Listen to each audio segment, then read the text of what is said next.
عورت کی عزت کرو، اس لیے نہیں کہ وہ عورت ہے، بلکہ یہ ثابت کرنے کے لیے کہ آپ کی تربیت ایک اچھی ماں نے کی ہے۔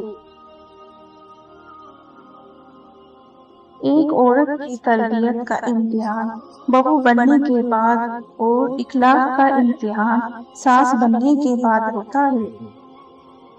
کمزور سے کمزور عورت بھی طاقتور ہو جاتی ہے جب اسے عزت دینے والے مرد کا ساتھ مل جاتا ہے۔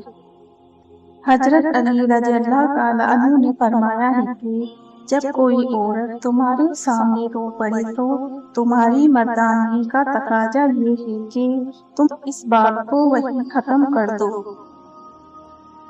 مرد عورتوں کو توڑنا اور انہیں رلانا چھوڑ دیں جس سے وہ یہ بات سمجھ جائیں گے کہ حضور اکرم صلی اللہ علیہ وسلم نے فرمایا، عورتوں کے معاملے میں اللہ سے ڈرو۔ مرد کے لیے خدا نے عورت سے زیادہ خوبصورت چیز بنائی ہی نہیں۔ عورت کی باہوں میں مرد اپنی ہزاروں پریشانیاں بھول جاتا ہے اور دنیا جہاں کا سکون محسوس کرتا ہے۔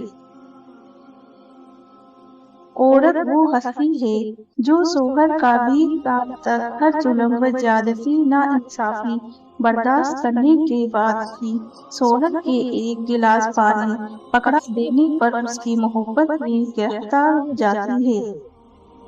عورت کھلونا نہیں ہے اور نہ ہی زحمت، وہ رب کریم کی بنائی ہوئی ایسی خوبصورت نعمت ہے جو موت کی گود میں جا کر زندگی کو جنم دیتی ہے۔ عورت اگر کسی مرد کو اپنا جسم مفت میں دے دے تو اسے محبت کہا جاتا ہے، اور اگر بدلے میں پیسے لے لے تو اسے فحاشی کہتے ہیں۔ بے حیا عورت کے جسم پر کوئی تھوکتا بھی نہیں، ہاں مگر موقع ملے تو اسے چومنا چاٹنا فرض العین سمجھتے ہیں۔ عورت کے جنازے میں گھر کے افراد کہتے ہیں، میت کا منہ ڈھانپ دے، یہ مرد نہ دیکھے۔ اللہ کی قسم، زندہ کے لیے بھی یہی حکم ہے۔ بیوی اپنے شوہر سے اس وقت تک لڑتی یا ضد کرتی ہے جب تک اس سے پیار کی امید ہوتی ہے۔ جب وہ امید ختم ہو جاتی ہے تو وہ لڑنا اور ضد کرنا بند کر دیتی ہے۔ بیوی ناراض ہو کر شوہر سے بولنا چھوڑ بھی دے مگر شوہر سے محبت کرنا، فکر کرنا پھر بھی نہیں چھوڑتی۔ وہ بیوی بہت خوش نصیب ہوتی ہے جس کی غیر موجودگی میں اس کا شوہر بے چین رہے۔ جب شوہر اپنی روٹھی بیوی کو پیار سے مناتا ہے تو اللہ پاک کو اس کی یہ ادا بہت پسند آتی ہے۔